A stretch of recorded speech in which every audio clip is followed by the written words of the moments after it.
Sugeng di era Ya, ketidakpastian geopolitik yang semakin tidak menentu, yep. dalam pandangan Anda Mhm. seberapa penting urgensi terkait dengan kedaulatan energi, Ya, tapi tidak hanya untuk mengejar swasembada energi, melainkan mhm. untuk daya tahan Daya jangka tahan. panjang? Ya, jadi Sasa, sebagaimana juga kita rasakan ya, betapa pergolakan dunia eh, sungguh luar biasa. Kita ingat, untung saja ketegangan di Laut Merah tidak terjadi ketika Iran perang dengan Israel waktu itu. Karena kalau itu terjadi, misalnya Selat Hormuz lantas diblokir, maka kita bisa perkirakan waktu itu harga crude bisa mencapai $100 per barrel lebih.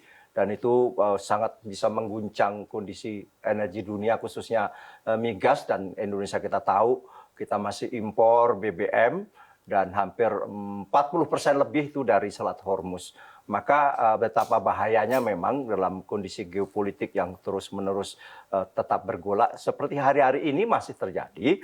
Bagaimana perang Ukraina dengan Rusia itu juga sangat mempengaruhi setidaknya suplai energi yang dari Rusia karena juga di-ban oleh Amerika. Bahwa proven reserve minyak dunia itu sekarang tertinggi bukan lagi Arab Saudi, tetapi adalah Venezuela. Sebagaimana kita ketahui, bahkan dalam hari-hari ini ketegangan nampaknya tinggi sekali. Amerika telah mengerahkan kekuatan militernya ke Venezuela,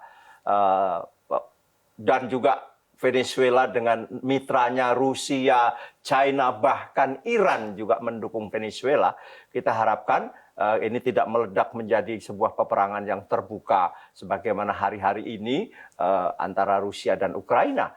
Nah, kenapa Venezuela penting? Ya, mungkin bagi politik Trump ya.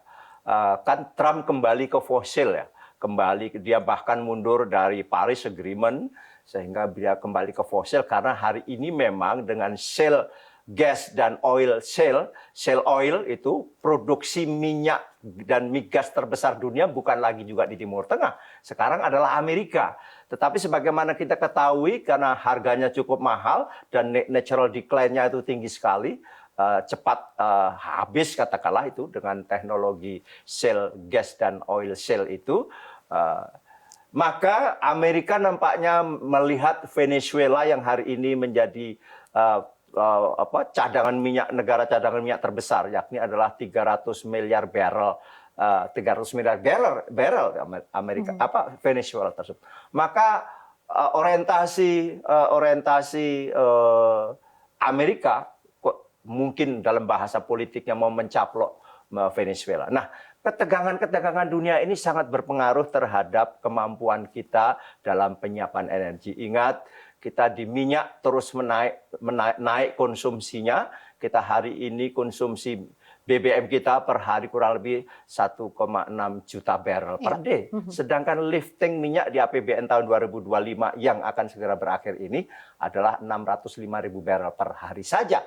Mudah-mudahan tercapai dari angka-angka terakhir penjelasan K3S bersama SKK Migas nampaknya kali ini akan bisa tercapai. Mudah-mudahan demikian. Kalau toh tercapai, tetap kita ada short di baik crude maupun BBM kurang lebih 1 juta barrel per hari. Bayangkan itu yang terjadi di kita.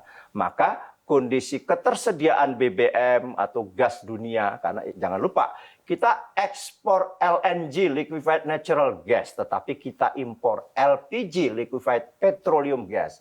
Nah, itu yang gas 3 kg itu untuk dan ini subsidi kurang lebih 8 juta metrik ton per tahun kita impor LPG. Jadi inilah kondisi kita hari ini. Kalau dikatakan tadi pertanyaan, apakah perlu kita lebih mencermati geopolitik ini dalam konteks ketahanan energi? Saya kira penting sekali. Artinya penting sekali ya Pak untuk menekankan urgensi doktrin ketahanan energi di kondisi seperti ini. Tapi Pak, kalau seberapa tangguh sih sebetulnya kalau kondisi Indonesia dalam menghadapi, apalagi tadi Anda katakan kita impor migas, kemudian dikhawatirkan juga masih ada disrupsi terkait rantai pasok global.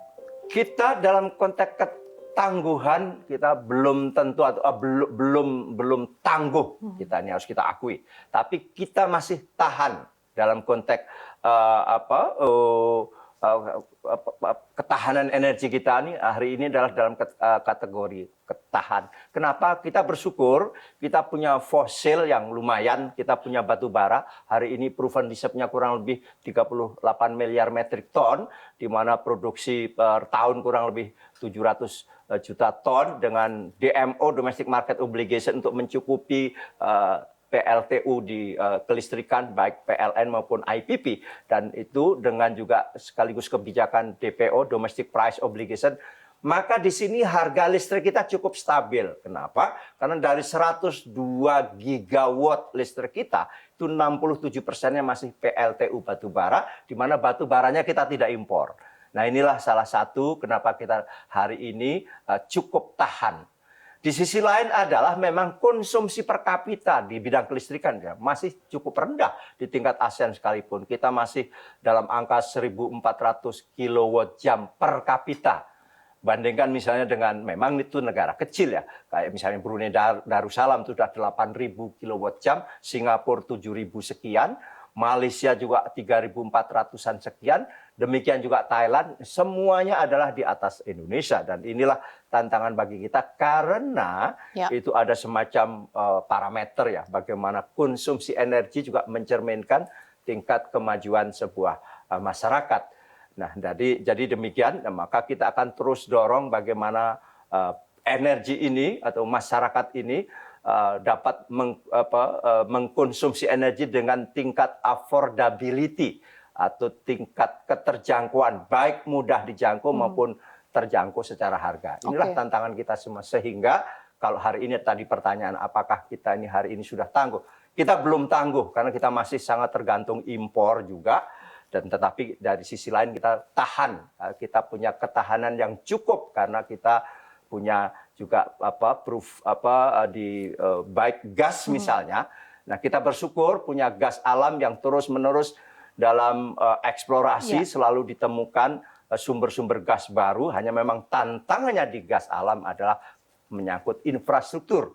Apa itu misalnya? Yakni transmisi dan juga jaringan. Nah, kita di Pulau Jawa ini sudah insya Allah nyambung, karena sekarang sudah Cirebon-Semarang disambung, Cirebon-Semarang sistem tahap 2. Dengan demikian nanti dari Jawa Barat sampai Jawa Timur sudah nyambung. Sementara gas in dari Jawa Timur karena ada gas dari misalnya dari Jambaran Tiong Biru yang cukup besar, dan sehingga kalau gas nanti nyambung juga dari Desem, Dumai, Semangke nyambung, maka dari ujung Aceh sana sampai Jawa Timur akan sudah nyambung, karena West Java dan South Sumatera juga sudah nyambung gas. Ini penting.